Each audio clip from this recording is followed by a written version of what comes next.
আজ সকালটা বাকি দিনগুলোর তুলনায় বেশ আলাদা। বাতাসে শীতের আমেজ, শিশির ভেজা ঘাস আর খোলা মাঠে তখনও রাতের কুয়াশার পাতলা স্তর ঢেকে রয়েছে।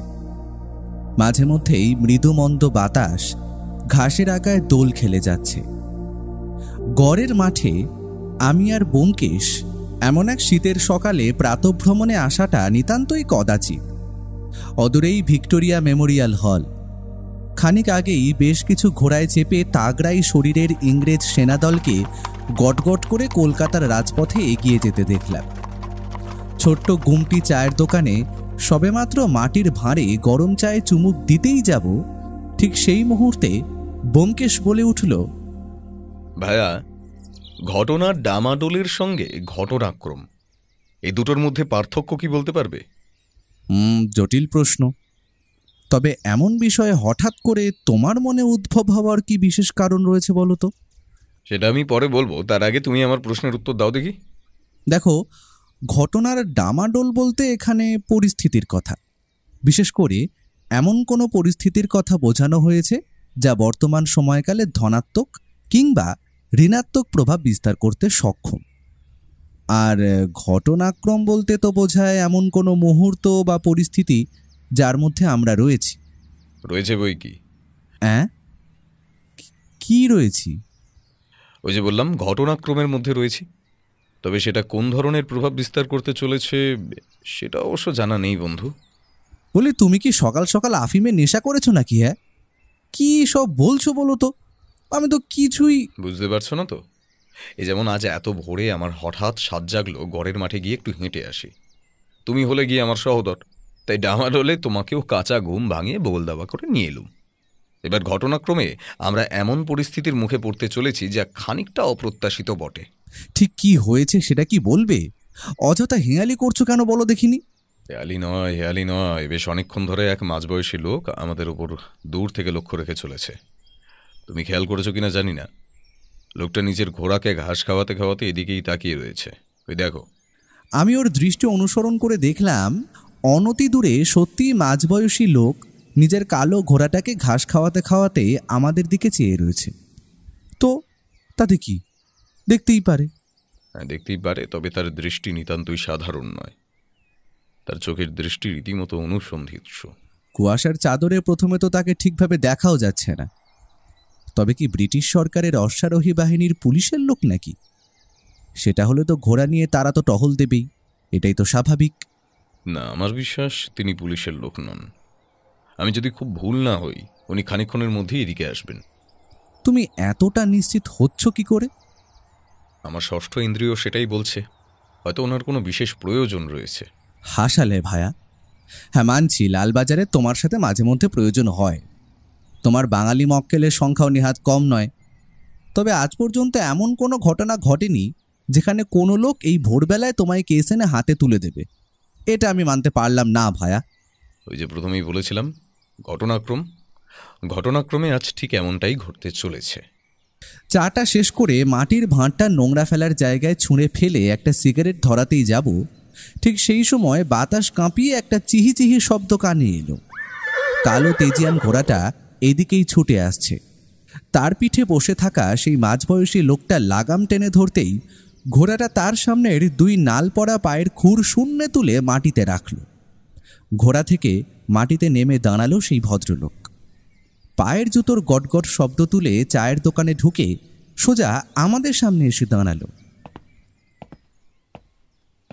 আমার মনে হচ্ছে আমি আপনাকে কোথাও দেখেছি, কিন্তু কিছুতে মনে করতে পারছি না। এরকম মনে হওয়ার কারণটা কি জানতে পারি? ওয়েল, আমি আপনাকে মোস্ট প্রবাবলি লালবাজার থানায় দেখেছি। তবে আপনি সেখানে কি করছিলেন কিংবা আপনার নাম ঠিকানা কি সেটা মনে করতে পারছি না মিস্টার। আমাকে মনে পড়ার তো কোনো বিশেষ কারণ খুঁজে পাচ্ছি না। আমি নিতান্তই একজন ছাপোষা মানুষ, সাধারণ বাঙালি ঘরের সন্তান। না না, আপনি সাধারণ কোনো মানুষ হতেই পারেন না। আমার বিশ্বাস আপনি ক্রাইমের সাথে যুক্ত। আপনার নামটা একটু জানতে পারি, যদি কিছু মনে না করেন? নমস্কার, আমার নাম ব্যোমকেশ বক্সী। হ্যাঁ, কাজের সূত্রে মাঝে মধ্যেই লালবাজারে যাতায়াত করতে হয় বই কি। আমার পেশা সত্যের অন্বেষণ করা। একদম একদম, এবার পুরোপুরি আমার মাথায় এসেছে আপনার কথা। আপনি একজন প্রাইভেট ইনভেস্টিগেটর, তাই তো? যদি ভুল না করি। তা বলতে পারেন, আপনাদের ভাষায় ওটাই। তবে আপনার সাথে আমার কিছু কথা বলার আছে, অত্যন্ত গুরুত্বপূর্ণ বিষয়। আপনি যদি এই সকালেই আমার বাড়ি যেতে পারেন তবে সবটা খুলে বলতে সুবিধা হয় আর কি। আপনার বাড়ি আমন্ত্রণ জানাচ্ছেন যখন, তাও আবার আমার মতো একজন লোককে, আমি অবশ্যই যাব। তবে আপনার গুরুত্বপূর্ণ বিষয়টি প্রথমে শুনবো, তারপরেই ঠিক করব আপনার কেসটি নেব কিনা। এই কাছেই আমার বাড়ি, আমি ঘোড়াটাকে নিয়ে আগে আগে চলছি, আপনার আমার পিছন পিছন আসুন, কেমন? ভদ্রলোকের কথা শুনে আমি ওকে ফিসফিসিয়ে বললাম, বলি ব্যাপারখানা কি হে? সকাল সকাল অজানা একটা লোক নিজে যে তোমায় নিজের বাড়িতে ডেকে নিয়ে যাচ্ছে, তাও কেন সেটা না জেনে আমরা ওনার পিছু পিছু চলেছি। কাজটা কি সেটা কি এখানে বসে বলা সম্ভব? তবে আমি একা নই, সঙ্গে তুমিও যাচ্ছ। ভদ্রলোক লালবাজারে এর আগেও আমায় দেখেছে, যে জানে আমার পরিচয় এবং পেশার সম্বন্ধেও বেশ অবগত। সেটা তো কথা শুনেই বুঝতে পেরেছো আশা করি। তার মানে তুমি বলছো কি নতুন কোনো কেস এলো? না মানে আজ পর্যন্ত তো এরকম হঠাৎ করে তোমার কাছে কোনো রকম কেস নিয়ে আসতে দেখিনি। তোমার মক্কেলরা তো অধিকাংশই বাড়ি বয়ে কেস নিয়ে যায়। আমাদের কেন ডেকে নিয়ে যাচ্ছেন? চুপচাপ চলো, ব্যাপারটা কি সেটা তো গেলেই জানতে পারবো। লোকটার পেছন পেছন হাঁটতে হাঁটতে বেশ খানিকটা পথ পেরিয়ে একটা সুদৃশ্য দুইতলা বাড়ির সামনে এসে দাঁড়ালাম। ভদ্রলোকের বাড়িতে নিজস্ব একটা বড় আস্তাবল রয়েছে, সেটা দেখে অবাক হলাম। আর তাতে সারি বেঁধে দাঁড়িয়ে রয়েছে পরপর ৮-১০টা তাগড়াই ঘোড়া। নিজের ঘোড়াটিকেও তিনি সেইখানে বেঁধে রেখে ফিরে এলেন। ভদ্রলোক গেট ঠেলে বাড়ির ভেতরে ঢুকতেই একটা বিরাট সাইজের কুকুর ঘেউ ঘেউ শব্দ করতে করতে আমাদের দিকে তেড়ে এলো। আরে পিটার, পিটার, চিন্তার কিছু নেই, ওনারা আমাদের নতুন গেস্ট, ওনাদের নিয়ে চিন্তার কিছু নেই।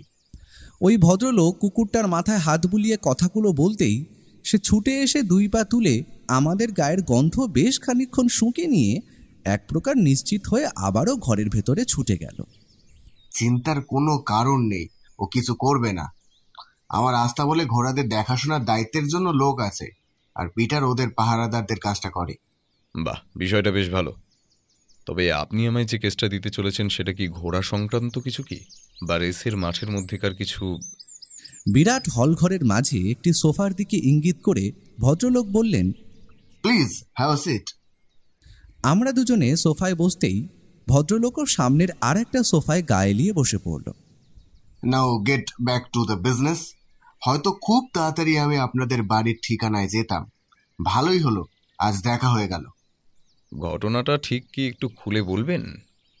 বলবো, আর বলবো বলেই তো ডেকে এনেছি। কলকাতা শহরে এত গোয়েন্দা থাকতে হঠাৎই বাঙালি গোয়েন্দার এমন কি প্রয়োজন হয়ে পড়লো আপনার? সেই রকম কিছুই না।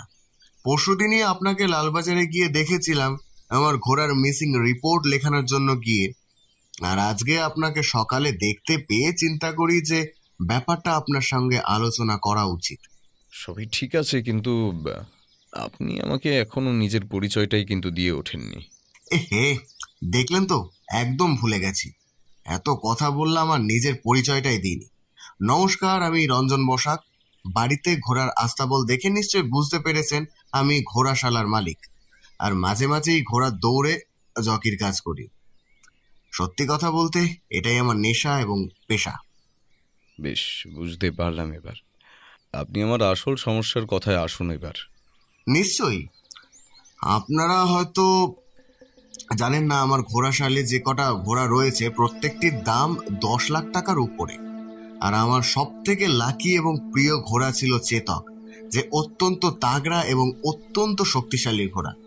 আর সব থেকে বড় কথা, সে হলো সেই ঘোড়ার বংশ যে রাজপুতানা ঘোড়ার ব্লাড লাইন। যে সমস্ত ঘোড়া যুদ্ধে অংশগ্রহণ করে, চেতক ছিল সেই বংশের ঘোড়া। এক কথায় বলতে পারেন সে ছিল আমার কাছে সোনার ডিম পাড়া রাজহাঁসের মতন, কারণ সে আমার রেসের মাঠে বহু রেস জিতিয়েছে। এত বড় সম্পত্তি এবং প্রতিপত্তি তার জন্যই বলতে পারেন। এই ৩ বছরে সে একটাও রেস হারেনি। রেসের মাঠে ওর নম্বর ছিল ২১, আর সেই নম্বরের টাকা লাগিয়ে আমি সবাই জানতো চেতক জিতবে। একজন তো আমার চেতকের জন্য 50 লাখ টাকা দাম অব্দি দিয়েছিল, কিন্তু সে আমার প্রাণের থেকেও প্রিয় হওয়ায় তাকে আমি বেচতে চাইনি। তবে এই 4 দিন আগে হঠাৎ করেই ঘোড়াশাল থেকে দেখি চেতক উধাও হয়ে গেছে। ভোরবেলা এবং বিকেলবেলা ট্রেনার রামু ওকে নিয়ে চড়াতে যেত। সেই দিনই বিকেলবেলা গিয়েছিল, তবে রাত 8টা বেজে যাওয়ার পরও দেখছি ফিরছে না। তখন আমি খোঁজ করি, কিন্তু কোথাও তাকে খুঁজে পাইনি। আর তারপর দিন থেকেই ঘটে যায় এই সমস্ত ঘটনা। কি ঘটনা? আর আপনি তৎক্ষণাৎ পুলিশে জানাননি? সেই রাতে আমি আর পুলিশকে খবর দিইনি, কারণ ভেবেছিলাম হয়তো সকালে ওকে রামু নিয়ে আসবে। তবে সব থেকে অবাক করা ঘটনা হলো, পরের দিনই সকালে ঘুম থেকে উঠে দেখি আমার আস্তাবলের বাইরে রামুর লাশ পড়ে আছে। বিভৎসভাবে তার গলা কেটে তাকে খুন করা হয়েছে। সঙ্গে সঙ্গে আমি পুলিশকে খবর দিই আর ঘোড়া মিসিং রিপোর্ট লেখাই। তারপর ইনভেস্টিগেশন হয়, পুলিশ আমায় জেরা করে। তবে ঘোড়াটি আমি এখনো পাইনি ব্যোমকেশ বাবু। তাই আপনি আমাকে এখানে ডেকে এনেছেন প্রথমত ঘোড়াটি উদ্ধার করার জন্য, এবং অপরদিকে আপনার সেই ঘোড়ার পরিচালক রামুর মৃত্যুর তদন্ত করার জন্য, তাই তো? একদমই তাই। এই হলো সমস্ত ঘটনা। এবার আপনি দয়া করে আমাকে সাহায্য করুন। চেতককে আমায় যে কোনো উপায় হোক খুঁজে বার করে দিন। আপনাকে আমি 2 লক্ষ টাকা অবধি দিতে রাজি আছি, আপনি যদি ওকে খুঁজে বার করে দিতে পারেন। 2 লক্ষ টাকার কথা শুনে আমি একটু হলেও বিষম খাচ্ছিলাম, কিন্তু যতটা হোক নিজেকে সামলে নিলাম। কারণ এই মন্দার বাজারে ও একটা কেস সলভ করার জন্য 5 থেকে 10,000 টাকা নেয়, তবে একেবারে 2 লক্ষ! সত্যি কথাটা শুনে খানিক ভিড়মি খেলাম। আপনার ঘোড়াটির অনেক ছবি আছে আশা করি। তার মধ্যে একটা ছবি যেটা কয়েক মাসের মধ্যে তোলা হয়েছে সেটা আমায় দিন। রঞ্জনবাবু উঠে গিয়ে তার কাঠের দেরাজের ড্রয়ার খুলে তার মধ্যে থেকে বার করে আনলেন একটা ছবি, যেখানে একটি তেজি কালো রঙের ঘোড়া দেখা যাচ্ছে এবং সাথে রঞ্জন বসাক, হাতে একটা মস্ত বড় ট্রফি। দেখেই বোঝা যায় এটি কোনো রেস জেতার পর তোলা হয়েছে। ও সেই ছবিটা নিজের পকেটে চালান করতে করতে বলল, হ্যাঁ রঞ্জনবাবু, আপনার কি কারোর ওপর সন্দেহ হয় যে ঘোড়াটি চুরি করতে পারে বলে? সত্যি কথা বলতে রেসের মাঠে অনেকেরই ক্ষোভ ছিল। চেতক প্রতিবারই জিতে যেত। অপরদিকে আমায় অনেক অনেক বড় অ্যামাউন্টের চেক দেওয়া হয়েছিল চেতককে বেচে দেওয়ার জন্য। তার মধ্যে অন্যতম হলেন জসবন্ত সিং, এক মারোয়ারি শেঠ। তিনি আমায় 50 লক্ষ টাকাও অফার করেন, তবে আমি সেই লোভে পা দিইনি। তার জন্য অবশ্য লোকটার রাগের শিকার হতে হয়েছিল আমায়। আজ থেকে 3 মাস আগে লোকটা আমায় হুমকি দিয়েছিল। সে এই বলেছিল, ঘোড়াটা না বেচলে ভুল করলাম আমি, সে এর বদলা নেবে। আমার তাকে সন্দেহ হয়, তবে প্রমাণ ছাড়া তো কাউকে আর দোষী বলা যায় না। আচ্ছা, আপনার আস্তাবলটা একবার দেখব রঞ্জনবাবু, আর আপনার বাকি ঘোড়াগুলোর ওপরেও একবার চোখ বোলাতে হবে। অবশ্যই, চলুন না। সে তো আমার পরম সৌভাগ্য যে আপনারা আমার আস্তাবলের ঘোড়াতে দেখবেন। ও এবং আমি দুইজনেই ঘোড়ার আস্তাবলটা অত্যন্ত ভালো করে খুঁটিয়ে দেখলাম। সেখানে বাকি 8টা রং বেরঙের তাগড়াই ঘোড়া ছাড়া অন্য কিছু চোখে পড়ল না আমার। ও সব জায়গাটা ভালো করে ঘুরে দেখল, আর অপরদিকে যেখানে রামুর মৃতদেহটা পড়েছিল সেই জায়গাটাও দেখল। এবার আমাদের চোখ গেল আস্তাবলের মধ্যে ঘোড়াকে খড় খাওয়াতে থাকা একটি লোকের দিকে। বুঝলাম সে নতুন লোক, যাকে ঘোড়াদের দেখাশোনার জন্য আনা হয়েছে। ও লোকটার দিকে এগিয়ে গিয়ে তাকে প্রশ্ন করল, তা কদিন হলো তুমি বাবুর বাড়িতে কাজ করছো, আর তোমার নাম কি? জি বাবু, এই 2 দিন হলো। আমার নাম রাজেশ। আগের ঘোড়া পরিচালক রামুকে তুমি চিনতে? হ্যাঁ বাবু, কেন চিনব না? ও তো রেসের মাঠে যেত। আমরা একসাথে কত রেস খেলেছি। আমিও রেসে নামতাম, তবে আমি তখন কাজ করতাম রসিকলাল শেঠের কাছে। সে চাকরিটা ছেড়ে দিলে কেন? আমরা গরিব মানুষ বাবু, ঘোড়ার জকি আর পরিচালনা করে পেট চালাই। যে বেশি টাকা দেবে তার কাছেই কাজ করব। এই বাবু বেশি টাকা দিলেন, তাই চলে এলাম। তোমার পুরনো মনিব তাতে কোনো আপত্তি করেননি? সে আর আমি জানবো কি করে বাবু? আমি ওনাকে কাজ ছাড়ার দিন রাতে বলে চলে এসেছিলাম, তারপর তো আর কথা হয়নি। স্ট্রেঞ্জ। রঞ্জনবাবু এক রাতের মধ্যে একজন ঘোড়ার পরিচালক পেয়ে গেলেন?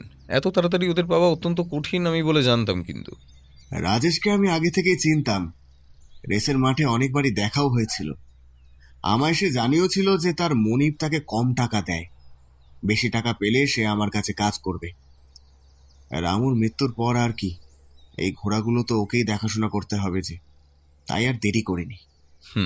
আপাতত আপনার কেসটা আমি নিলাম, তবে এখনো সূত্র কিছু কিন্তু ধরতে পারিনি। আমি নিজের সাধ্যমতো চেষ্টা করব আপনার ঘোড়া চেতককে খুঁজে বের করার। আজ তাহলে আমি আসি, কেমন? ভদ্রলোক আমাদের বাড়ির গেট অবধি এগিয়ে দিতে এলেন। তবে বেরোবার সময় আমি আর ও দুইজনেই লক্ষ্য করলাম ব্যাপারটা।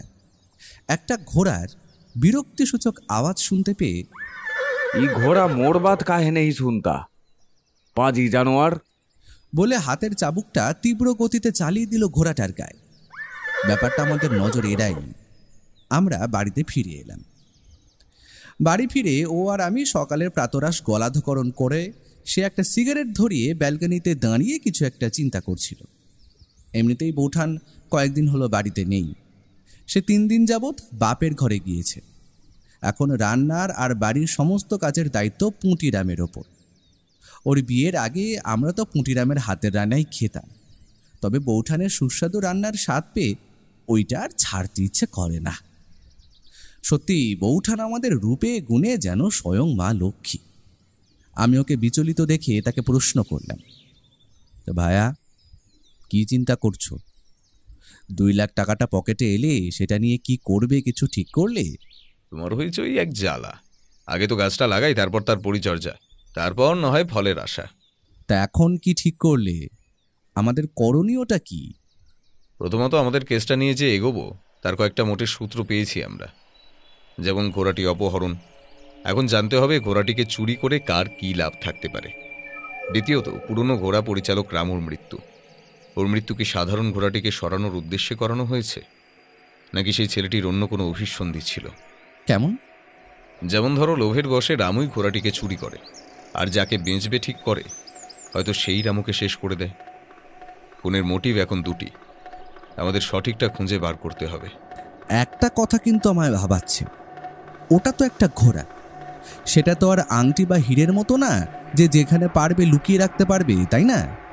একদমই সঠিক। তবে আমাদের এখন যে সূত্রগুলো পেয়েছি সেইগুলো নিয়েই এগোতে হবে, বুঝলে ভায়া? আর আমার বিশ্বাস রঞ্জন বসাক তোমাকে ওই রামুর মৃত্যুর তদন্ত করতে নিয়োগ করেনি। ওটা বলতে হয় তাই বলেছে। ওই 80 লক্ষ টাকা দামের ঘোড়া খুঁজে বার করাই হলো আমাদের আসল কাজ। আমাদের একবার যশবন্ত সিং লোকটার বাড়ি থেকে ঘুরে আসতে হবে, বুঝলে? লোকটারও ঘোড়াশালে অনেক ঘোড়া আছে। চেতককে সে সেখানে রাখবে না জানি, তাও আমি লোকটাকে একবার পরখ করে দেখতে চাই সে কোনোভাবে চুরির সঙ্গে যুক্ত হয়েছে কিনা। তুমি ভাবলেই উনি ওনার আস্তাবল তোমায় যেচে দেখাবেন?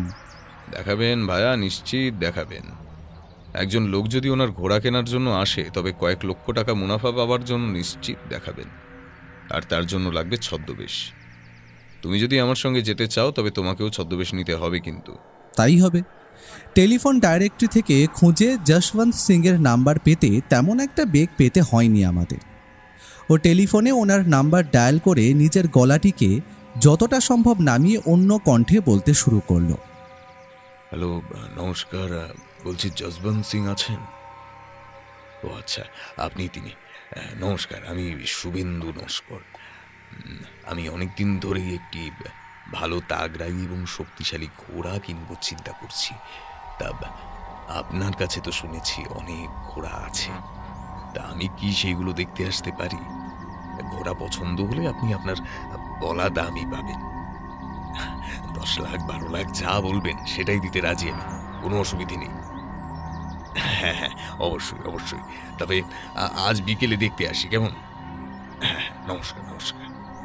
ও ফোনটা নামিয়ে এবার নিজের সাধারণ গলায় উত্তর দিল, আজ বিকেল ঠিক 4টেতেই টাইম দিয়েছেন ভদ্রলোক। আমাদের ছদ্মবেশ পরে প্রস্তুত থাকতে হবে। আর তুমি কিন্তু ভুল করে মুখ খুলে বলে ফেলো না যে আমরা রঞ্জন বসাকের বাড়ির ঘোড়শালাটিও দেখতে গিয়েছিলাম, মনে থাকে যেন। ওখানে তুমি যতটা সম্ভব চুপ থাকার চেষ্টা করো, যা কথা বলার আমি বলবো। কি ছদ্মবেশ নেবে ঠিক করলে? ও তুমি বিকেলেই দেখতে পাবে।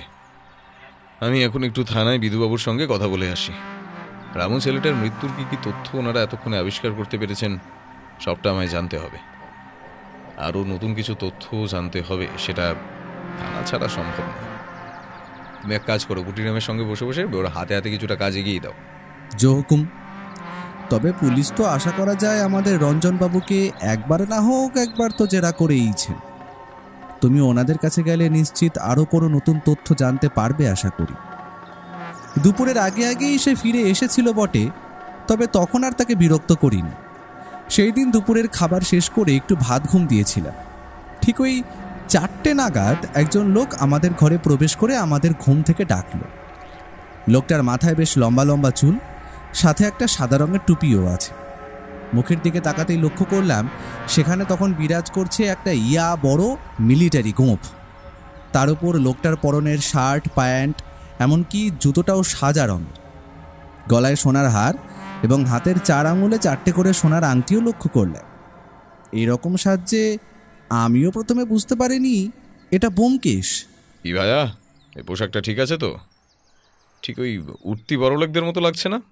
10 লাখ টাকার একটা ঘোড়া কিনতে যাচ্ছি, এতটা বাহার মানাবে আশা করি। তুমিও তৈরি হয়ে নাও। কথাটা বলতে বলতেই আমার ফসলহীন মুখে, যেখানে কোথাও কোনো দাড়ি গোঁফের চিহ্ন অবধি ছিল না, কিছুক্ষণের মধ্যেই আমার নাকের নিচে চাপিয়ে দেওয়া হলো একটা গোঁফ আর একটা ফ্রেঞ্চ কাট দাঁড়ি। সত্যি কথা বলতে আমার ছদ্মবেশের দরকার তেমন একটা ছিল বলে তো আমি মনে করি না, তবুও সাবধানতা অবলম্বন করতে চায়। মাথায় রেখো, তোমার নাম অংশু নস্কর আর আমি শুভেন্দু নস্কর। তুমি আমার নিজস্ব ভাই, আর আমরা ঘোড়া খুঁজছি রেসের মাঠে ঘোড়া নামাবো বলে। এই তথ্যগুলোই প্রথমে মাথায় রাখো। তোমায় গলা পরিবর্তন করার দরকার নেই, ওটা আমায় করলেই হবে। বিকেল ওই 4:30 নাগাদ ট্যাক্সি আমাদের পৌঁছে দিল শেঠ যশবন্ত সিংজির বাড়ির বড় ফটকের বাইরে। দারোয়ানকে আশা করা যায় বলাই ছিল, তাই সে আমাদের দোতলা মহলের মতো বাড়িটার বৈঠকখানায় বসিয়ে নিজের মনিবকে ডাকতে চলে গেল। কিছুক্ষণ অপেক্ষা করার পর দোতলার সিঁড়ি থেকে একজন মাঝবয়সী পেট মোটা লোককে আমরা নামতে দেখলাম। ভদ্রলোক যে শৌখিন তাতে কোনো সন্দেহই নেই। আমাদের কাছে এসে নমস্কার জানিয়ে তিনি অন্য একটি সোফা দখল করে হিন্দি বাংলা মিলিয়ে বললেন, জি আপ লোক बैठिए, আমি আস্তাবলের সব ঘোড়া একদম ক্লিন করে রেখেছি। All are very good Suvendu বাবু, আপনি যেটা দেখবেন সেটাই আপনার পছন্দ হয়ে যাবে। All horse are very good blood line, তাই রেসের মাঠে নামলে আপনি জিতবেন, আমায় বিশ্বাস করুন। ও যতটা সম্ভব নিজের গলার স্বরটা একটু নামিয়ে অন্যরকমভাবে জবাব দিল, দেখুন, আমি একটা তাগড়াই ঘোড়ার খোঁজ করছি যেটা আমায় সব রেস জিততে হেল্প করবে। তা আপনি যদি আমায় এমন ঘোড়ার খোঁজ দিতে পারেন, আমি আপনাকে মুঁ মাঙ্গা রকম দেব। সিওর সিওর, আপনি কেমন ঘোড়া চাইছেন একটু বলবেন? আপনি তো রেসের মাঠে যান আশা করি। আমি 3 মহিনা আগে রেসের মাঠে একটা কালো রঙের বেশ তাগড়াই ঘোড়া দেখেছিলাম। কি যেন নাম লোকটার, যতদূর মনে পড়ছে রঞ্জন বলে। হ্যাঁ, রঞ্জন বলে কিছু একটা ছিল। তা আমি লোকটার ওই ঘোড়াটার মতো ঘোড়া চাই। আচ্ছা বুঝলাম, আপনিও তাহলে আমার মতো ওই ঘোড়াটির খোঁজ করছেন। তবে ওটা ওয়ান অ্যান্ড অনলি পিস খালি ওই স্কাউন্ড্রেল লোকটার কাছেই আছে। আমি সব মিলিয়ে 50 থেকে 70 লাখ টাকা অবধি অফার করি, কিন্তু সে সেটা বেচতে রাজি হয়নি। আমার বিশ্বাস আপনিও তাকে যত রকমই দিন না কেন, সে ওটা বেচবে না। বুঝতে পারলাম। ঠিক আছে, আপনি আমায় একটা কালো ঘোড়া দেখান। চলেন আপনার রাস্তা বলে। লোকটার পুরো আস্থা বলে প্রায় 22টা ঘোড়া আমরা দেখলাম সব মিলিয়ে, কিন্তু কোনোটাই চেতক না, সেটা আর বলে দিতে হয় না। সমস্ত ঘোড়াগুলিই ও অত্যন্ত মনোযোগ সহকারে দেখল, তবে সন্দেহজনক কিছু লক্ষ্য করতে পারল বলে তো আমার মনে হয় না। এমন সময় যশবন্ত সিং লোকটা মাথা নিচু করে বলে উঠল, রঞ্জনকে আমি তখন রাগের মাথায় হুমকি দিয়েছিলাম আর উল্টা সিধা বাত বি করেছিলাম। আমার সেটা করা উচিত হয়নি, এখন সেটা বুঝতে পারছি। অবশ্যই, যে লোকের সব থেকে পছন্দের ঘোড়া তাকে সমস্ত রেসে জিততে সাহায্য করে, কোটি কোটি টাকা সে জিতে আনে, তবে তাকে কেন সে বেচবে? একদম ঠিক বলেছেন আপনি। আপনার কি কোনো ঘোড়া এখনো পছন্দ হলো? হ্যাঁ হ্যাঁ, ওই যে কালো ঘোড়াটা আমি দেখে গেলাম। বাড়িতে যাই দেন, আমি যদি ডিসাইড করি, যদি কিনি, অবশ্যই আমি আপনাকে কল করব। ঠিক আছে। আজ তাহলে উঠি, কেমন? ওটা কি? কোনটা? ও হাত দেখালো। আস্তাবলের থেকে খানিকটা দূরে ছোট মতো একটা অন্য আস্তাবল ঘরের দিকে। ওখানেও যে একটা ঘোড়া বাঁধা আছে তাতে কোনো সন্দেহই নেই। আমরা সেই দিকে এগিয়ে গেলাম। ও আমার সব থেকে প্রিয় ঘোড়া লক্ষ্মী, তবে ও এখন অন্তঃসত্ত্বা, তাই ওই ঘোড়াটাকে সবকটার থেকে আলাদা করে রেখেছি। আমার বুকের ভেতরটা কেমন যেন ধুকপুক করতে শুরু করলো। বুঝতে পারলাম ওটা রোমাঞ্চে এবং নতুন তথ্য আবিষ্কারের আশায়। ওই আস্তাবলে যে ঘোড়াটি আছে সেটা চুরি যাওয়া ঘোড়াটি নয় তো? ও ঘোড়াটাকে আপনি বেচবেন না আশা করি, তবুও কি তাকে দেখা যায়? লোকটা হয়তো নাই বলতো, তবে আমতা আমতা করে হ্যাঁ বলল। হ্যাঁ দেখবেন বলছেন, মানে না, চলুন দেখাই আপনাদের। তবে ওটা কিন্তু বিক্রির জন্য না, ও আমার সব থেকে প্রিয় ঘোড়া। ওটা আমি নিজের পার্সোনাল ইউজের জন্য রেখেছি। ও কিন্তু কোনোদিন রেসের মাঠে যায়নি, সুতরাং আপনাদের ওকে দেখে তেমন একটা লাভ হবে না। তাও বলছেন যখন, চলুন। ভদ্রলোক আমাদের নিয়ে গেলেন ওই ছোট আস্তাবলের দিকে। তবে ঘোড়াটিকে সম্পূর্ণভাবে চারিদিক থেকে ঘিরে রাখা, ভালো করে দেখা না গেলেও বুঝতে পারলাম এটাও কালো রঙের, তবে বেশ তাগড়াই। ঘোড়াটা আমাদের দেখে অবজ্ঞা ভরে একটা নিঃশ্বাস ছাড়ল। আমরা সেই আস্তাবল থেকে বেরিয়ে এলাম রাস্তায়। রহস্য রহস্য, একটার পর একটা রহস্য ধরা দিচ্ছে। যা দেখলাম তাতে বুঝলাম লোকটা দেখতে সাধারণ হলেও বেশ একটা সুবিধের নয়। আর শেষের কালো ঘোড়াটিকে ঘিরে রেখেছে যেভাবে, সে কিছু একটা আড়াল করতে চাইছে। তুমি কি সন্দেহ করছো ওই ঘোড়াটি চেতক? সেটা এখনো বলার সময় আসেনি। বলে আমরা রাস্তার দিকে পা বাড়াতে যাব, এমন সময় অদ্ভুত একটা ঘটনা ঘটে যাবে আমি স্বপ্নেও কল্পনা করতে পারিনি। ব্যাপারটা আমার চোখের সামনে এতটা তাড়াতাড়ি বা আকস্মিকভাবে ঘটল তা বলার আমার ভাষা নেই। কারণ আমরা রাস্তা পার করে ওপারের দিকে যেতে যাব, ঠিক সেই সময় অপর দিক থেকে তীব্র গতিতে একটা সাদা রঙের গাড়ি ধেয়ে এলো আমাদের দিকে। রাস্তায় অন্য একজন মাঝবয়সী গোবেচারা লোকও রাস্তা পার করছিল। গাড়িটা যেভাবে আমাদের দিকে এগিয়ে আসছিল তাতে বলা চলে এক ধাক্কায় এসে 3 জন মানুষকেই সাবার করে দিত। আমি নিজের প্রতিবর্ত ক্রিয়ার ওপর ভরসা করে নিজেকে খানিকটা পিছিয়ে নিয়ে ওর উদ্দেশ্যে চিৎকার করে বলে উঠলাম, সরে যাও ওখান থেকে, না হলে বিপদ। ও যে কতটা চনমনে সেটা তখন লক্ষ্য করলাম। সে এক লাফে গিয়ে ধাক্কা মারল মাঝবয়সী লোকটাকে। সঙ্গে সঙ্গে সেও ডিগবাজি খেয়ে পড়ল পাশের রাস্তায়। সাদা রঙের গাড়িটা ততক্ষণে দ্রুত গতিতে পাশ কাটিয়ে হারিয়ে গিয়েছে অপর কোনো গলির মধ্যে। মাঝবয়সী ভদ্রলোকের হাতে পায়ে ভালো মতো কয়েকটা জায়গায় ছড়ে গেছে। আমি বুঝতে পারলাম কেউ বা কারা চায় না আমরা এই তদন্তে এগোই, তাই তারা পুরোপুরিভাবে আমাদের শেষ করে দিতে চেয়েছিল। কী রহস্য লুকানোর চেষ্টা করা হচ্ছে এখানে? আমরা কি পারবো সেই রহস্যের সমাধান করতে? সে যাই হোক, ও এখন লোকটার হাতে এবং পায়ে ছড়ে যাওয়া জায়গাগুলোর দিকে দেখে পাশের রাস্তার চায়ের দোকানের থেকে জল এনে সেখানে দিচ্ছে। রাস্তায় তখন ছোটোখাটো ভিড় জমা হতে শুরু হয়েছে। আমরা ভদ্রলোককে চায়ের দোকানে ধাতস্থ হতে রেখে সেখান থেকে বেরিয়ে পড়লাম বাড়ির উদ্দেশ্যে।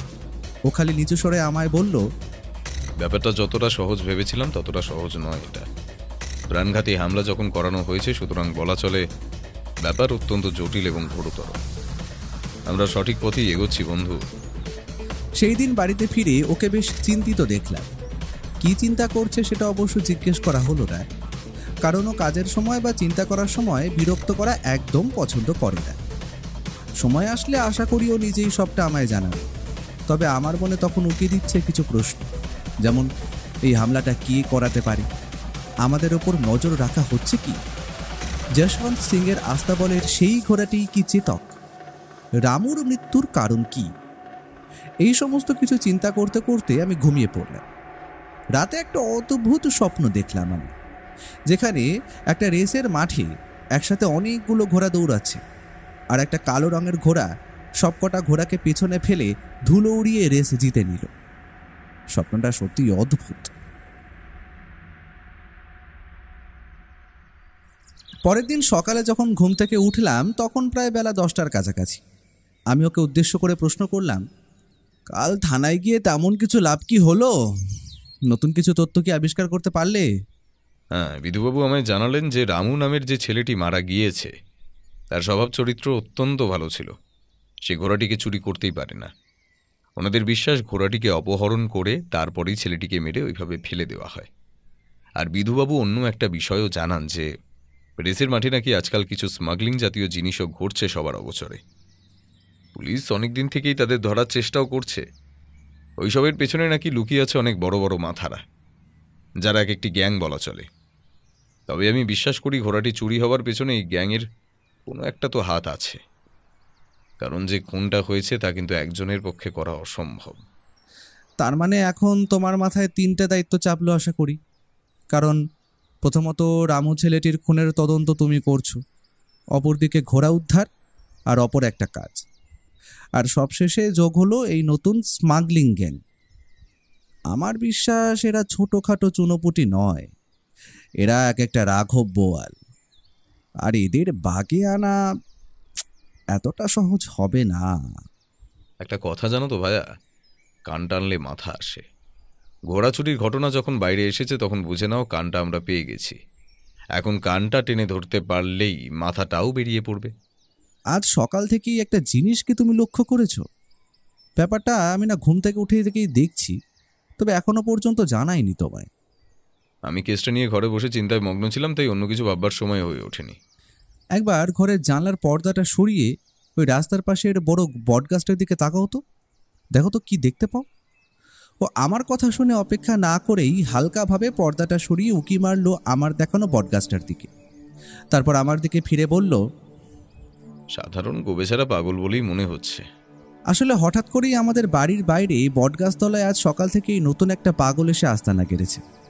ওই লোকটাকে পুরো পাড়ায় এত বছর কোথাও চোখে পড়েনি। হঠাৎ করেই যেন আবির্ভাব হয়েছে তার। ও আমায় উদ্দেশ্য করে বলল, বুঝতে পারলাম, তুমি সন্দেহ করছো আমরা যেমন ছদ্মবেশে শেঠজির বাড়ি গিয়েছিলাম সেই রকমই এই লোকটা আমাদের উপর নজর রাখছে, তাই তো? ব্যাপারটা কিন্তু হাওয়ায় উড়িয়ে দেওয়াও যায় না। তবে আমাদের এখন থেকে একটু সাবধানে চলাচল করতে হবে। লোকটা কি চায় সেটা কিন্তু আমরা জানি না, তাই সতর্ক থাকাটাই বুদ্ধিমানের কাজ। সেই দিন আমি আরও বেরিয়ে পড়লাম রামু নামক ছেলেটির বাড়ি। সত্যি হতদরিদ্র মানুষগুলোকে যেন চোখে দেখা যায় না। কথা শুনে যা বুঝলাম, ওরা কিছুই জানে না। তারা খালি জানতো যে ছেলে সেখানে কাজ করে, বাকি তারা কিছুই জানতো না। বাড়িতে 2টো ছেলে। রামু ছিল ছোট, তাই তার শোক আরও বেশি। পরিবারের সকলেই প্রায় কাজ করে। হতদরিদ্র পরিবারে অভাবের তাড়নাটাই বেশি। আমরা সেইখান থেকে তেমন কিছু তথ্য না পেয়ে বেরিয়ে এলাম রাজপথে। ওনাদের এমন অবস্থা দেখে খারাপ লাগছিল বটে, তবে কি আর করা যায়। বোমকে সোনাদের আশ্বাস দিয়েছে যে ও অন্য কিছু সাহায্য না করতে পারলেও ওনার ছেলের খুনিকে বা খুনিদের উপযুক্ত শাস্তি দেবে। একটা কাজ করো তো ভাইয়া, এই দুটোর মধ্যে কোনো একটা আঙুল ধরো। রাস্তার মাঝে এই কেমন বোকা বোকা কাজ। সত্যি মাঝে মাঝে বোধ করি ও কেমন শিশুর মতো হয়ে ওঠে। সে যাই হোক, আমি ওর হাতের একটা আঙুল ধরতেই সে বলল, তবে আজ আমরা বিকেল বেলায় ঘোড়ার রেস দেখতে যাব। রেসের মাঠে কি রহস্য লুকিয়ে আছে। অপরদিকে আমি খবর নিয়ে দেখেছি আজ রঞ্জন বসাকের নতুন ট্রেনের চেতকের বদলে অন্য ঘোড়া নিয়ে নামবে। সুতরাং বলা চলে আমাদের সেই রেস দেখতে যাওয়া উচিত। নতুন একটা অভিজ্ঞতা হবে, কি বলো? ভোরের স্বপ্ন সত্যি হয় জানতাম, তবে এত তাড়াতাড়ি পূরণ হয় সেটা জানতাম না। আমি এত বছর কলকাতায় থাকলেও কোনোদিন ঘোড়ার গাড়ি চড়িনি, আর এই তো সোজা ঘোড়ার রেস দেখাতে নিয়ে যাবে বলছে। মেঘনা চাইতে জল কথাটার এর থেকে ভালো উদাহরণ হয়তো আর কোথাও পাওয়া যাবে না আশা করি। আমরা ঘোড়ার রেস দেখতে যাচ্ছি ঠিকই, কিন্তু সব থেকে বড় ব্যাপার হলো আমাদের চোখ কান খোলা রেখে চলতে হবে। ধরে নাও সেখানেও আমরা তদন্তের জন্যই যাচ্ছি। আমরা কথা বলতে বলতে রাস্তা থেকে এগোচ্ছি, এমন করে হঠাৎ করেই আমাদের সামনে তীব্র গতিতে এসে থামলো একটা সাদা রঙের গাড়ি। এটা যে কালকের গাড়িটা যে আমাদের ধাক্কা মেরে ভবসাঙ্গ করতে চেয়েছিল তাতে আমার কোনো সন্দেহই নেই। তবে গাড়িটা এমনভাবে আমাদের সামনে এসে থামলো কেন? উত্তরটা ভাবার চেষ্টা করব, তার আগেই গাড়ি থেকে নেমে এলো কালো মাস্ক পরা এবং সারা শরীর কালো পোশাকে আপাদমস্তক ঢাকা 3জন লোক। এদের প্রত্যেকের হাতেই একটা করে পিস্তল। সুতরাং ওর কাছে নিজের বন্দুক থাকলেও সেটা এখন এতজনের সামনে বার করা সঠিক হবে না ঠিক করেই হয়তো ও নিজেকে আত্মসমর্পণ করে হাত দুটো ওপরে তুলে দিল। আমি ওর দেখা দেখি তাই করলাম। হঠাৎ করেই ওদের মধ্যে একজন আমাদের উদ্দেশ্যে হুমকির সুরে বলে উঠল, তাড়াতাড়ি গাড়িতে ওঠ হারামজাদা, বেশি কাঁই করলে এখানেই শেষ করে দেবো। আমরা আর কথা না বাড়িয়ে উঠে গিয়ে বসলাম সেই সাদা রঙের গাড়িটার পেছনের সিটে। লোকগুলো আমাদের মাঝখানে বসিয়ে নিজেরা গাড়ির সিটে বসলো। তারপর বলল, গাড়ি ছাড়, এক জায়গায় বেশিক্ষণ দাঁড়ানো সেফ না। কেউ কিছু বুঝতে পারলে অথবা পুলিশ কিছু জানতে পারলে কেলেঙ্কারি হবে। কথাটা বলার সাথে সাথে এই লোকগুলো আমাদের নিয়েই গাড়ি ছেড়ে দিল। লোকগুলোর মতলব যে কি তা ঠাউর করতে পারলাম না। ওদের একজন ব্যোমকেশের দিকে তাকিয়ে বলল, তোর নাম ব্যোমকেশ আশা করি। খুব বার বেড়েছিস তাই না? টিকটিকি হয়েছ, খুব বড় টিকটিকি। গোয়েন্দাগিরি ফলাচ্ছ। আজকের মতো ছেড়ে দিলাম, তবে পরের বার যদি সাক্ষাৎ হয় তবে মাথায় রাখবি সেটাই তোদের শেষ দিন। ওর নার্ভ যে কতটা শান্ত তা আজ ঠাউর করতে পারলাম। সে নিজের গলাটাকে যতটা সম্ভব চড়িয়ে বলল, তাদের মতো ভাড়াটে গুন্ডাকে এই টিকটিকি ভয় করে না। যে গ্যাংয়ের লোকই তোরা হোস না কেন, সব কটাকে জেলের ভাত খাওয়াবো। নাহলে আমি আর নিজেকে সত্যের নিশি বলবো না। সাহস দেখেছো সাব? তুমি বললে ওকে এখানেই খতম করে দি। একেবারে শেষ করে দিলেই তো ল্যাটা চুকে যায়। ঠিক আছে, হাইওয়ের মাঝখানে একটা ফাঁকা জায়গা দেখে গাড়ি থামাও, বাবাজিদের নামিয়ে দি।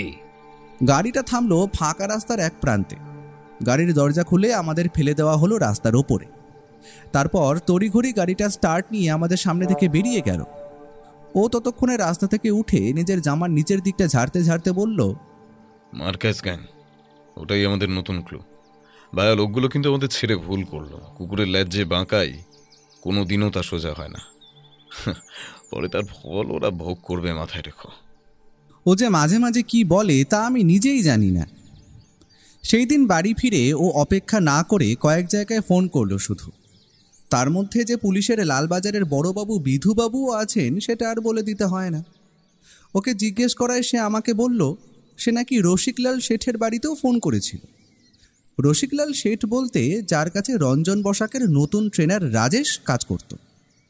আর নতুন কি জানতে পেরেছে এটা জিজ্ঞেস করায় সে বলল, এই রসিকলাল সেটা কিন্তু গভীর জলের মাছ, কারণ এই লোকটাও রেসের মাঠে নিজের ঘোড়ায় টাকা লাগিয়ে বেশ ভালো মতোই রোজগার করে। বিধুবাবু জানালেন ওনার বাড়ি রাজপ্রাসাদের থেকে কম কিছু নয়। ভদ্রলোক এক কথায় বলা চলে ধন কুবের, আর তার একটা নয়, শহরে অনেক ব্যবসা আছে। তাই ওনাকেও নাকি সন্দেহের তালিকায় ধরতে হবে। আর ভুললে হবে না, এই লোকটাও যে রেসের মাঠে টাকা লাগায়। যদি চেতক প্রতিবার জিতে যায় তাহলে তো ওনারই ক্ষতি। তার জন্যই হয়তো হতে পারে তিনি ওই ঘোড়াটিকে অপহরণ করেছেন। অনুমান কোনো কথা বলে না বন্ধু, আমাদের দরকার প্রমাণ। তার জন্যই আজ রেসের মাঠে যাওয়া। বিধুবাবুও আসছেন, তবে রঙিন পোশাকে। তিনিও আমাদের সঙ্গে রেসের মাঠে যাবেন সব ব্যাপারটা বুঝে নিতে। তা আমরা কি সেখানে তদন্ত করতে যাচ্ছি? কাজটা গোপনে করলেও আমরা সেখানে যাব, ধরো মনোরঞ্জনের জন্য। কাউকে কিছু বুঝতে দেওয়া চলবে না। কথাটা শেষ হওয়ার আগেই আমাদের বাড়ির বাইরে বিধুবাবুর ভারী পুলিশ জিপের শব্দ শোনা গেল। বুঝলাম ভদ্রলোক তৈরি হয়ে এসে পড়েছেন আমাদের নিয়ে রেসের মাঠে যাওয়ার জন্য। কয়েক মিনিটের মধ্যে সিঁড়িতে ঠক ঠক বুটের শব্দ তুলে ভদ্রলোক প্রবেশ করলেন আমাদের ঘরে। ভদ্রলোককে আজ অনেকটা অদ্ভুত লাগছে। এর কারণ বোধ করি একটাই, সবসময় আমরা ওনাকে পুলিশ ইউনিফর্মেই দেখি, কিন্তু আজ তিনি রঙিন পোশাকে এসেছেন, তার জন্য আমাদের হয়তো এমন অবাক লাগছে।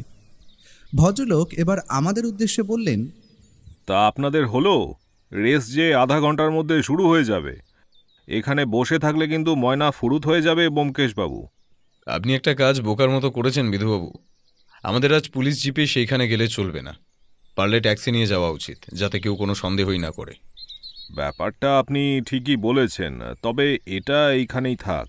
গাড়ি করেই যাওয়া যাক, আসার পথে নিয়ে যাব না হয়। আমরা তৈরি হয়ে একটা ট্যাক্সি করে বেরিয়ে পড়লাম ঘোড়দৌড়ের রেসের মাঠের উদ্দেশ্যে।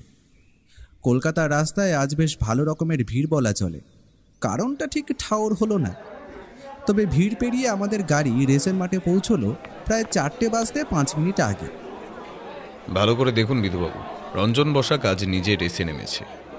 চেতক নেই তো কি হয়েছে, ওনার ওই সাদা ঘোড়াটিও কম নয়। তবে ওই ঘোড়াটির ওপর বোধ করি আজ কম টাকা লেগেছে। অন্যদিকে 21 নম্বর ঘোড়াটি যে যশবন্ত সিংয়ের, তাতে কোনো সন্দেহই নেই আমার। ভদ্রলোক কোনো ট্রেনারকে নিয়ে এই রেসে ওনার ওই ঘোড়াটিকে নামিয়েছেন।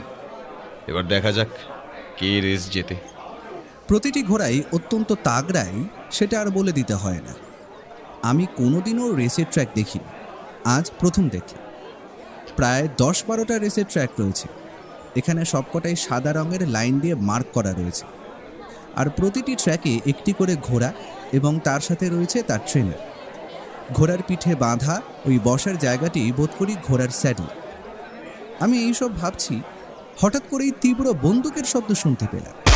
বুঝতেই পারলাম রেস রেফারি শূন্যে বন্দুক ছুড়ে রেসের সূচনা করেছে।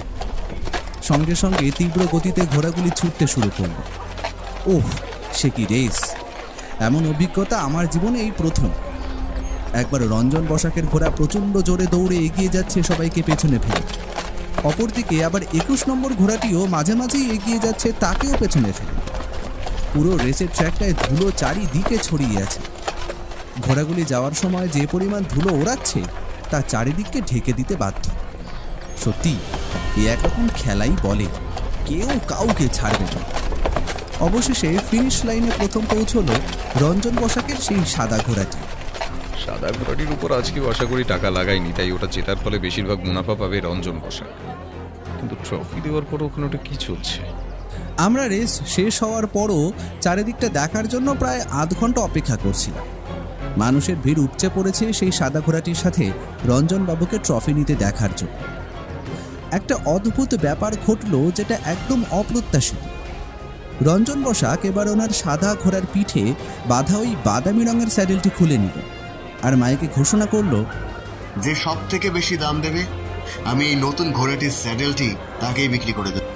এটাও একটা পয়সা কামানোর উপায়, বুঝলেন বিধুবাবু? আসলে জেতা ঘোড়ার জিনিসটা শৌখিন জিনিস মনে করে অনেকেই ওটা চড়া দামে কিনতে চাইবে। ওর কথাই সত্যি হলো। একজন লোক দেখে বেশ বড় লোক মনে হলো।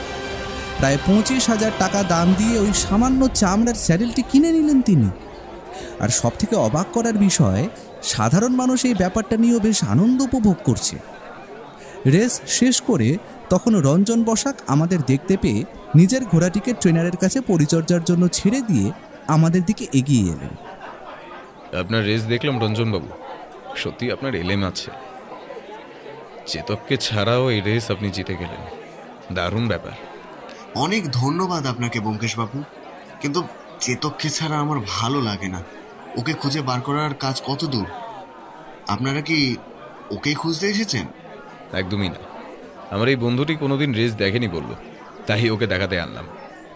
সত্যি আপনার জবাব নেই, তবে আমি আমার মতো চেষ্টা করছি আপনার ঘোড়াটিকে উদ্ধার করা। আমার বিশ্বাস বেশি সময় লাগবে না আর তাকে উদ্ধার করতে। রহস্যের জাল অনেকটাই গুটিয়ে এনেছি, এখন মাছ টোপ গিললেই তুলে নেব। আপনার চিন্তা করতে হবে না। অনেক ধন্যবাদ আপনাকে, সেটারই অপেক্ষায় রইলাম। তবে আপনি আপনার ওই স্যাডেলটি বিক্রি করে দিলেন? ভদ্রলোক হো হো করে হেসে বললেন, এটা একটা পয়সা কামানোর উপায়ও বলতে পারেন। জেতা ঘোড়ার যে কোনো জিনিস সাধারণ মানুষ প্রায় অনেক টাকা দিয়ে কিনে নিতে চায়। এই স্যাডেলটার দাম 10,000 টাকাও হবে না। দেখলেন আমি এটা কত সহজে 25,000 টাকায় বিক্রি করে দিলাম। বুঝলাম। আজ তবে আসি, কেমন? নতুন কোনো তথ্য আবিষ্কার করলে আমি নিশ্চিত আপনাকে জানাবো। ধন্যবাদ। বলে আমরা নমস্কার জানিয়ে সেই স্থান থেকে বেরিয়ে এলাম। তবে ওর কপালে কেন যে ভ্রুকুটি, সেটা ঠিক ধরতে পারলাম না। সে কি রেসের মাঠে নতুন কোনো তথ্য আবিষ্কার করেছে নাকি? সবটাই ওই জানি, কিন্তু ওকে এখন প্রশ্ন করা বৃথা। জানি কোনো প্রশ্নের উত্তরই পাওয়া যাবে না। বিধুবাবু নিজের জিপ নিয়ে চলে যাওয়ার আগে সন্ধ্যার ওই হালকা আলোতেও আমরা খেয়াল করলাম বটগাছের নিচে তখন ওই সকালের দেখা পাগলটা বসে নিজের মনে ভুলভাল বকছে আর আমাদের বাড়ির দিকে তাকিয়ে আছে। সত্যি ব্যাপারটা বড়ই সন্দেহজনক। ব্যাপারটা ওরও দৃষ্টিগোচর হয়নি, তবে ওর কথা চিন্তা করলে ও কেসে মন দিতে পারবে না আশা করি। সন্ধ্যায় আমি আর ও তখন বসে কেসটা নিয়ে খানিকটা কথা বলছি। ঠিক এমন সময় পুঁটিরাম আমাদের সামনে চায়ের ট্রেটা রেখে গেল। ও তখন উঠে হালকা পায়চারি করতে করতে চিন্তা করছিল। গরম চাটা যে এইদিকে নিজের মতো ঠান্ডা হয়ে যাচ্ছে সেই দিকে তার যেন খেয়ালই নেই। এমন সময় হঠাৎ করেই ও নিজের পকেট হাতড়ে বার করে আনলো একটা সিগারেট, আর সেটা ধরিয়ে একটু শুক টান দিল। ধোঁয়াটা উড়ে ঘরের পেছন দিকে দরজার দিকে যেতেই লক্ষ্য করলাম ব্যাপারটা। ও যেদিক করে পেছন ঘুরে দাঁড়িয়েছে সেই দিক দিয়ে উকি মারছে একটা নারী মূর্তি। এ যে আমার অত্যন্ত চেনা মুখ, এ যে বৌঠান, মানে আর কেউ না, ব্যোমকেশের সহধর্মিনী। আমার দিকে তাকিয়ে সে মুখে আঙুল দিয়ে বুঝিয়ে দিল ওকে বুঝতে না দিতে। আমি বুঝতে পারলাম সে ভায়াকে হঠাৎ সামনে এসে চমকে দিতে চাইছে। এতদিন পর বৌঠান বাড়ি ফিরল বলে কথা। আমি আর কথা না বলে চুপচাপ হাসি হাসি মুখ করে বসে রইলাম সোফার ওপর, আর মনে মনে প্রমাদ করলাম, কারণ ওর হাতে জ্বলছে আধ খাওয়া সিগারেট। এদিকে বৌঠানের কড়া নির্দেশ আছে, দিনে 2টোর বেশি খাওয়া একদমই চলবে না। আর এই কয়েকদিন বৌঠান না থাকায় তার বেঁধে দেওয়া গণ্ডি অতিক্রম করেছে। এই ব্যাপারটা নিয়ে ছোটখাটো একটা গৃহযুদ্ধ লাগতে পারে এমন একটা আশঙ্কা আমার মন করছিল। ও সোফায় এসে বসার সাথে সাথেই বৌঠান ছুটে এসে ওর চোখে নিজের 2টো হাত রেখে বন্ধ করে দিল। তারপর বলল, বলো তো আমি কে? 7 জন্ম একসঙ্গে থাকবো যখন ছাদনাতলায় ফোন করেছিলাম, তাও আবার 7 পাকে ঘুরে, তখন কি আর এই কোমল হাত আর এবং কণ্ঠ বলা যায়? দোষ, তুমি প্রতিবার দৌড়ে ফেলো, এর জন্যই ভালো লাগে না। বৌঠান, তুমি কিন্তু ভুলে যাচ্ছ তুমি একজন ডিটেকটিভের স্ত্রী। হ্যাঁ, ওটাই আমার সবচেয়ে বড় দুর্ভাগ্য আর কি। তো তোমরা দুজন মিলে বাড়িটার অবস্থা কি করে রেখেছো? হ্যাঁ, এ মা, ছি ছি ছি ছি, একটু তো পরিষ্কারও করতে পারতে বলো। শুধু বসে বসে খেয়েছো, রান্নার বাজারটাও তো বোধহয় পুটিরাম করে দিয়েছে। তোমরা কি ঘরের কাজটা করলে কদিনে? মহারানী, আপনি একটু বসুন, আর এই যে চাটা এখনো ঠান্ডা হয়নি, এটা খেয়ে আমায় উদ্ধার করুন। অত জ্ঞান শুনতে আমার ভালো লাগছে না। ঠাকুরপো, দেখছো তো ওনার অভ্যেসটা? 2 দিন বাড়িতে নেই, তাতেই আমার আর ভালো লাগছে না। 1 সপ্তাহের জন্য গেলে তো বোধহয় চিনতই না আমাকে। সে যাই হোক, ঘরে প্রবেশ করতেই দেখি যে একটা সিগারেট জ্বালিয়ে খেলে, আর ওই অ্যাস্ট্রেতে তো এখনো 4, 10, 12টা সিগারেটের অবশেষ পড়ে আছে। 3 দিনে তো 6টা থাকার কথা। আমি আর বললাম না। বাইরে এসে আরো কতগুলো সিগারেট সাবার করেছে। ঘরে জমে থাকা সিগারেটের অবশেষগুলো আগেই ও সরিয়ে ফেলতো, তবে বৌঠান সেই সুযোগ না দেওয়ার কারণে বামাল সমেত চোর গ্রেপ্তার। এটা ওটা মন ভোলানো কথা বলে বৌঠানকে তাও একটু সামলানো গেল বহু কষ্টে। মনে হচ্ছে কোনো না কোনো একটা কেস এসেছে নতুন, না হলে তুমি আর ঠাকুরপো এভাবে চিন্তিত অবস্থায় বসেছিলে। আমার চোখে কিন্তু ফাঁকি দেওয়া অসম্ভব। সত্যি গোয়েন্দাগিরি বটে আমাদের বৌঠান, ওর উপযুক্ত সহধর্মিনী। হ্যাঁ, একটা 2 লাখ টাকার কেস এসেছে। যদি কেসটা সফলভাবে সমাধান করতে পারি, তোমার জন্য একটা সোনার হার গড়িয়ে দেব। কথা দিলাম, 10টা না 5টা না, একমাত্র স্ত্রী বলে কথা। সে তুমি যতই কথা ঘোরানোর চেষ্টা করো, বেশি সিগারেট খাওয়ার শাস্তি তুমি পাবেই। বৌঠান এবং ওর এই ছোটখাটো মিষ্টি কলহ বিদ্বেষ আমি খুব উপভোগ করি। আমার মতে এইগুলোই কোনো একটা সম্পর্কে ভালোবাসা বাড়ায়। আর এই 2 লক্ষ টাকার কেসটা কি গো ঠাকুরপো? তুমি তো এই সবে এলে, একটু বিশ্রাম নাও, পরে আস্তে আস্তে সব বলবো। বৌঠান ঘরের দিকে গেল। ও যেন একটু হাঁপ ছেড়ে বাঁচল। তারপর আমার উদ্দেশ্যে বলল, এই জন্য বলি, তুমি বিয়ে না করে বেশ ভালোই আছো ভাইয়া। তবে কাল তৈরি থেকো, অনেক দরকারি কাজ আছে। কেসটা অনেকটাই গুটিয়ে এনেছি, আশা করি আর বেশি সময় লাগবে না।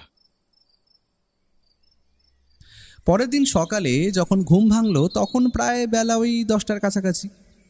বৌঠানকে জিজ্ঞেস করায় সে বলল ও নাকি বাজারের দিকে গেছে। ও যখন ফিরল তখন বেলা ওই 10টা 30-এর কাছাকাছি। তড়িঘড়ি সে পোশাক পাল্টে আমায় উদ্দেশ্য করে বলল, ভাইয়া ওঠো, জলদি তৈরি হয়ে নাও। বিধুবাবু টেলিফোন করেছিলেন, একটা অত্যন্ত গুরুত্বপূর্ণ কাজ আছে। কোনোভাবে বিধুবাবু এবং পুলিশ নাকি সন্দেহ করেছেন রসিকলাল নামের এই লোকটা এই সমস্ত বিষয়ের সঙ্গে যুক্ত। সেখানে গেলে চান্স আছে আমরা রঞ্জন বসাকের ঘোড়াটির খোঁজ পেয়ে যেতে পারি। রসিকলাল মানে ওই রঞ্জন বসাকের কাছে ট্রেনার হিসেবে জয়েন করা ছেলেটির পুরনো মনিব, তাই তো? হ্যাঁ, একদম ঠিক বলেছো তুমি।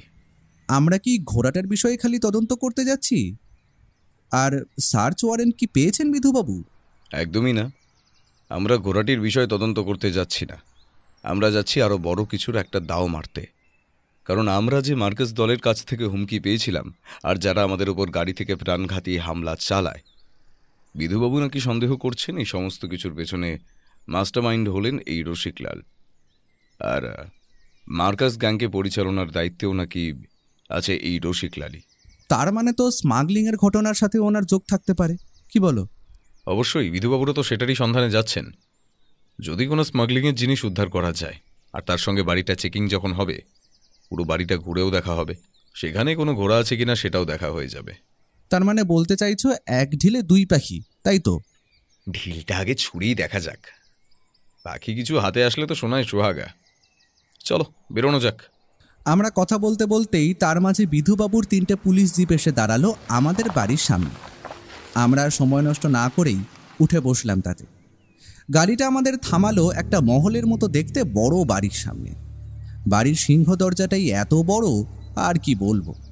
আর বাড়ির গেট পেরিয়ে বাগানের নুড়ি পাথর বেছানো পাকা পথ দিয়ে এগোতে এগোতে একটা ঝর্ণাও নজরে পড়ল। বাড়ির প্রবেশদ্বারের আগে পরপর সার দিয়ে সাজানো আছে প্রায় 7-8টা দামি দামি গাড়ি। বোঝাই যাচ্ছে ভদ্রলোকের টাকার কোনো অভাব নেই। বাইরের দারোয়ান পুলিশ দেখে আগেই চুপচাপ দাঁড়িয়ে পড়েছে। বিধুবাবু এবং সমস্ত পুলিশ বাহিনী, তার সাথে আমরা সোজাসুজি প্রবেশ করলাম বাড়ির ভিতর। বাড়ির উল্টো দিকের বাগানেই একটা আস্তাবল চোখে পড়ল আমাদের। একজন ম্যানেজার গোছের লোক এগিয়ে এলো বিধুবাবুর দিকে। আপনারা হঠাৎ অফিসার? মানে কেন, কিছু কি হয়েছে? আমরা তো কিছুই বুঝতে পারছি না। আমরা লালবাজার থেকে আসছি। আমরা গোপন সূত্রে খবর পেয়েছি এই বাড়িতে স্মাগলিং জাতীয় এমন কিছু ঘটছে যা আইনের বিরুদ্ধে, এবং এখানে সেই স্মাগলিংয়ের জিনিসপত্র লুকানো আছে, তা আমাদের কাছে খবর আছে। এই যে সার্চ ওয়ারেন্ট, আমাদের নিজেদের কাজ করতে দিন। বাধা দেওয়ার চেষ্টা করলে এর ফল কিন্তু খারাপ হবে।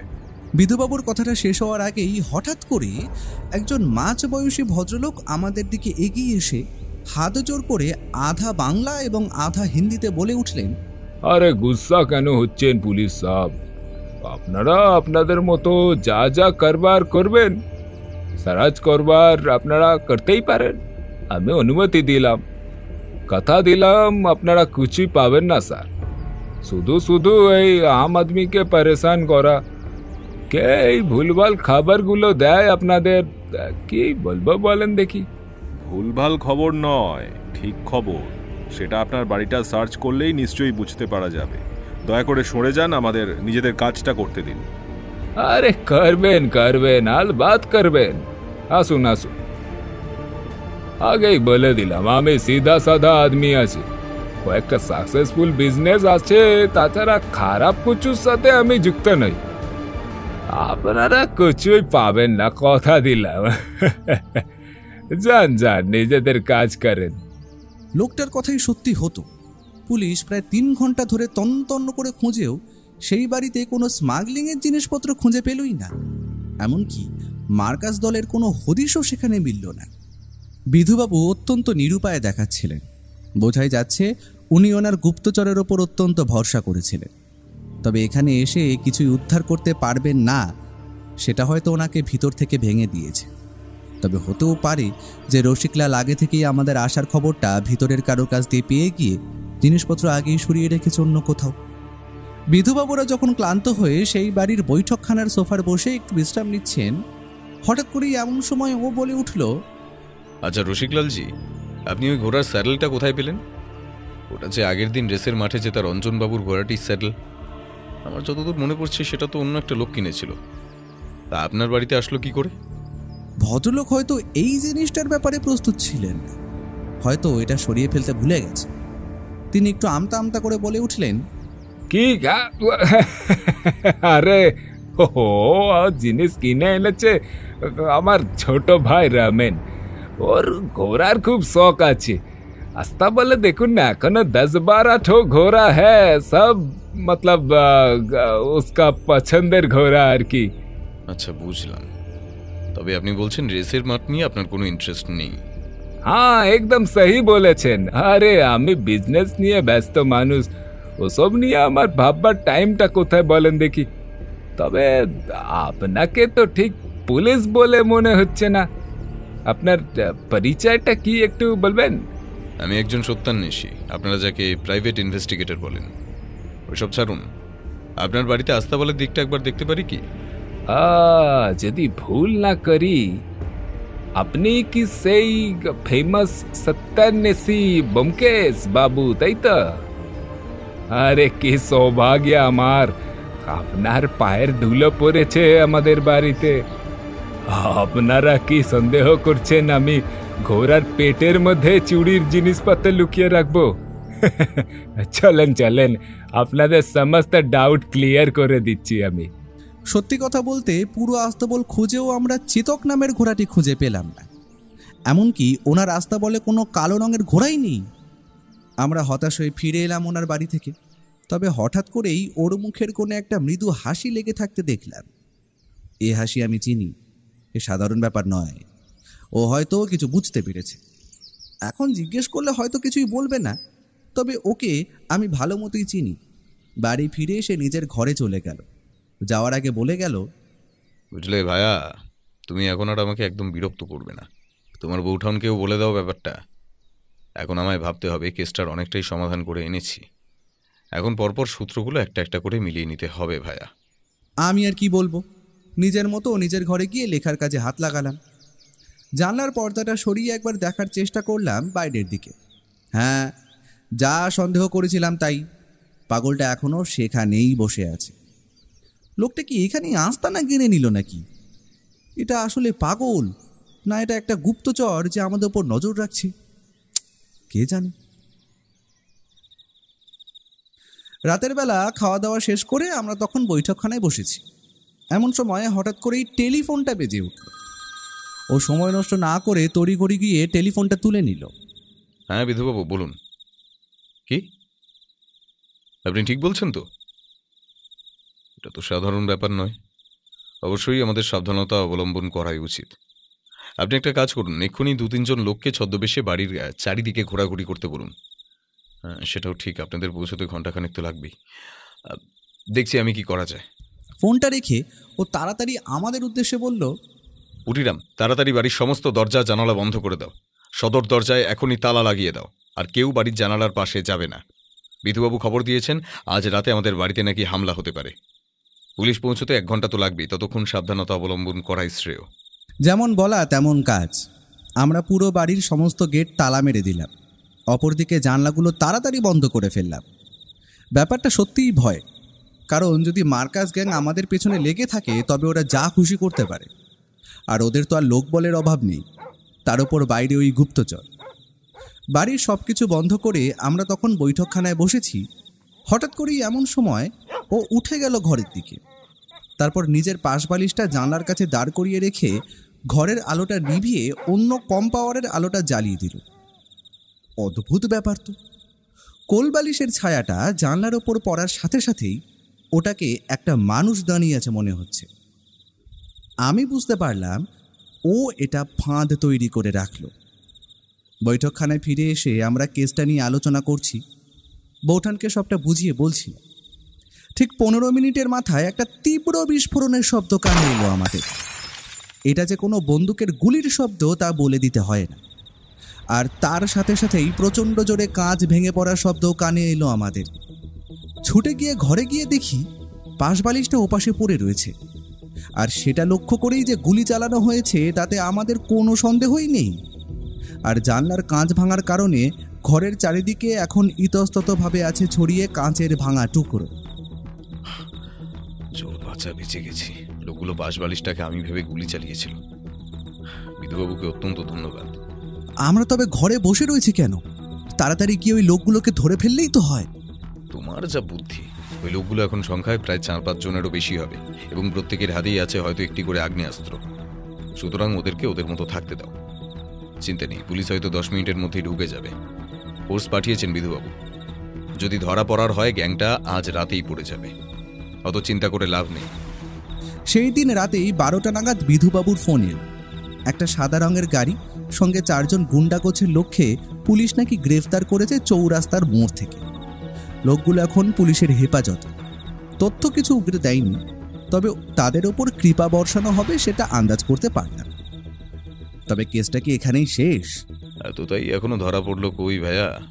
অপরদিকে ঘোড়াটিও এখনো উদ্ধার করা যায়নি। স্মাগলারদের ধরতে হবে এখনো, কত কাজ বাকি। আর তুমি বলছো কেস শেষ? আর সেইগুলো কবে হবে? কালকের দিনটা স্মরণীয় হতে চলেছে বন্ধু, তৈরি থাকো। পরের দিন সকালে ও তড়িঘড়ি আমায় ঘুম থেকে তুলে তৈরি হয়ে নিতে বলল। আমি ওর কথা মতো সকালের খাবার খেয়ে প্রস্তুত হয়ে নিলাম। বাইরে ততক্ষণে 4টে পুলিশ জিপ এসে দাঁড়িয়েছে। প্রায় 10-15 জন সশস্ত্র পুলিশের লোক দেখে আমি অবাক হলাম সব থেকে বেশি। আজও কি কারো বাড়ি রেড করতে যাব নাকি কালকের মতো? তবে গাড়ি যখন চলতে শুরু করলো, ও এবং বিধুবাবুর কথা শুনে বুঝতে পারলাম যে আমরা চলেছি রেসের মাঠের দিকে। আর আজ রবিবার হওয়ায় রেসের মাঠে বেশ ভিড় হবে, আর সকাল 10টার দিকে একটা রেস শুরু হবে। আর বিধুবাবুর কাছে পাকা খবর আছে এই রেসে নামছেন রঞ্জন বসাক এবং যশবন্ত সিং এর ঘোড়া, সঙ্গে রসিকলালের ঘোড়াও অংশগ্রহণ করলে তাতে অবাক হব না। আমরা প্রথমে রেসের মাঠে প্রবেশ করার সাথে সাথেই বুঝতে পারলাম ঘোড়দৌড় শুরু হয়ে গিয়েছে। এই যে রাজেশ, সে আজ একটা কালো রঙের ঘোড়ার ওপর চেপে এই রেসে অংশগ্রহণ করেছে। ঘোড়াটার পিঠের কাছে লোম এবং লেজের কাছে লোম সম্পূর্ণ বাদামি। তবে অদ্ভুত ব্যাপার হলো, ঘোড়াটা বড়ই চেনা ঠেকলো আমার। রীতিমতো এবারেও দেখলাম রেস শেষ হতেই বিজেতা রঞ্জন বসাকের ঘোড়া। রাজেশ তখন একপাশে দাঁড়িয়ে ট্রফিটা নিয়ে উঁচু করে দর্শকদের উদ্দেশ্যে দেখাচ্ছে, আর রঞ্জন বসাক এবং যশবন্ত সিং দুইজনই সেই দিকে তাকিয়ে দেখছে। এমন সময় হঠাৎ করেই ঘটে গেল ব্যাপারটা।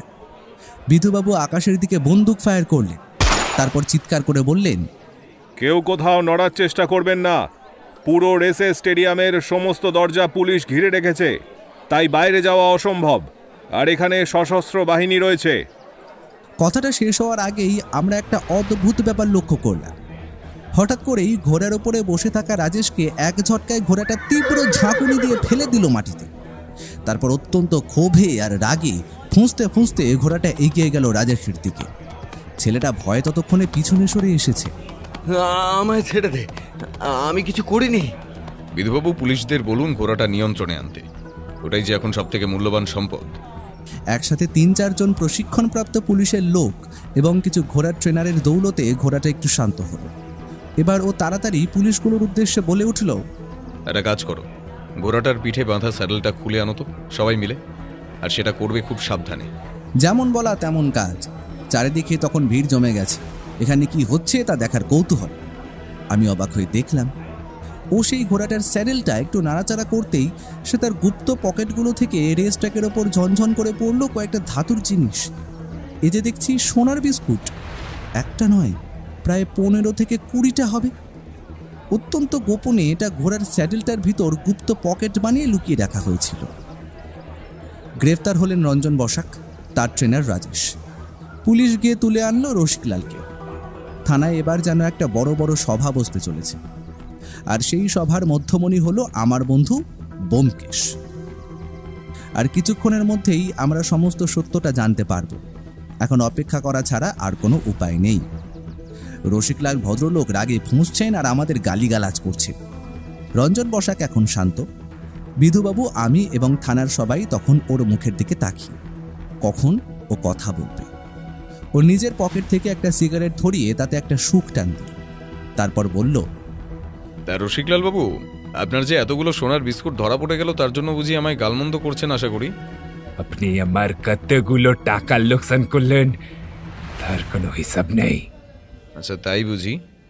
আর আপনি যে আমার বাড়ির বাইরে আমায় খুন করার জন্য গুন্ডা লাগিয়ে গুলি চালালেন, একবার অপহরণ করলেন, একবার গাড়ির নিচে পিষে মারতে চাইলেন, সেটার কি? রসিকলাল সব কটা দেখে নিবে। আমার টাকার অভাব নেই, বেরিয়ে তো আসবো ঠিকই, তখন কিসি কো নেহি ছোড়েগা ইয়ে রসিকলাল। সবই তো বুঝলাম, তবে এখনো রামু ছেলেটার মৃত্যুর কারণ কি জানা গেল না। সেটার রহস্য উন্মোচন করলে ভালো হতো ব্যোমকেশ বাবু। তাহলে যে প্রথম থেকেই শুরু করতে হয়? তাই করুন না হয়। বেশ, তবে জেনে রাখুন, এই যে রঞ্জন বসাক এবং রসিকলাল, এই দুইজনই মার্কাস দলের এক একজন বড় রত্ন। এরা বিজনেস পার্টনার বলা চলে। তবে ধীরে ধীরে এরা আন্ডারওয়ার্ল্ডে ঢোকা শুরু করে। তখন থেকেই বেশি টাকা কামানোর লোভে এরা শুরু করে সোনার স্মাগলিং। বিদেশ থেকে কম দামে সোনা এনে সেগুলি দেশের বাজারে চড়া দামে বিক্রি করাই ছিল এই এদের কাজ। আর সেই সোনার স্মাগলিংয়ের জন্য এরা আবিষ্কার করে এক অভিনব পদ্ধতি। রেসের মাঠে এরা আসতই প্রতি সপ্তাহে, আর সেই সময় ঘোড়ার সঙ্গে স্যাডেলের মধ্যে লুকিয়ে সোনা পাচার করত এরা। নিজেরাই নিজেদের ঘোড়ার স্যাডেল চড়া দামে কেনার মাধ্যমে সহজেই সোনার আদান প্রদান হয়ে যেত সবার অগোচরে। আমি এই ব্যাপারটা ধরতে পারি রসিকলালের বাড়িতে আগের দিনের দেখা ঘোড়াটার স্যাডেলটি দেখে। তখনই বুঝতে পারি স্মাগলিংয়ের পেছনে আসল রহস্য কি, আর সবটা উদ্ধার করি আজকে, যেটা আপনারা সবাই জানেন। কিন্তু খুনটা? আসছি। প্রথমেই জানিয়ে রাখি, এই রঞ্জন লোকটার ঘোড়া চুরি যায়নি। সে রসিকলালের কাছে ঘোড়াটিকে লুকিয়ে রাখার চেষ্টা করে, আর আমায় সেই ঘোড়া উদ্ধারের দায়িত্ব দেয়। আসলে তার উদ্দেশ্য ছিল যেভাবেই হোক পুলিশের ওপর ওনার প্রতি ভরসা বৃদ্ধি করা, কারণ দুদিন আগে তার পুরনো ঘোড়ার ট্রেনার রামুর খুনের ঘটনায় পুলিশ তার উপর সন্দেহ করেছিল। এর মধ্যে স্মাগলিং করাও মুশকিল হয়ে উঠেছিল। তবে আমি যে ঘোড়া খুঁজে বার করার সঙ্গে সঙ্গে এতগুলো তথ্য খুঁজে বার করে ফেলব, সেটা তিনি জানতেন না। আসলে আজ রেসের মাঠের যে কালো ঘোড়াটাকে আপনারা দেখেছেন, সেটাই চেতক। আমার বিশ্বাস রঞ্জন বসাক ওই ঘোড়াটার লোমে রং করে ওকে অন্যরকমের দেখতে বানানোর চেষ্টা করেছিল, তবে শেষ রক্ষা আর হলো কই। আচ্ছা রঞ্জনবাবু, রামু ছেলেটা আপনাদের সমস্ত স্মাগলিংয়ের ব্যাপার জানতে পেরে গিয়েছিল, তাই না? তাই ওকে এই দুনিয়া থেকে সরিয়ে দিলেন, তাই তো? আর সেই খুনটা করেছে আপনারই এখন বর্তমান ঘোড়ার ট্রেনার রাজেশ। ঘোড়াটি নিজের চোখের সামনে রামুকে শেষ হতে দেখেছে রাজেশের হাতে, তাই আজ ঘোড়াটা ওকে দেখে এতটা ক্ষেপে উঠেছিল। তাহলে সব কথাই জানা হয়ে গেছে আশা করি। ঘোড়াও উদ্ধার হলো, স্মাগলার দলও ধরা পড়ল, এবং অন্যদিকে খুনিও এখন গ্রেফতার হয়েছে। তবে আমার কাজ শেষ বলা চলে। আজ উঠি, নমস্কার। আমরা বেরিয়ে এলাম সেখান থেকে। 2 লক্ষ টাকা ওর ভাগ্যে জোটেনি বটে, তবে মার্কাস গ্যাং এবং আসল খুনিকে ধরিয়ে দেওয়ার জন্য ও যে পারিশ্রমিক পেয়েছে, তাতে 4-2 মাস শুয়ে বসে কেটে তো যাবেই।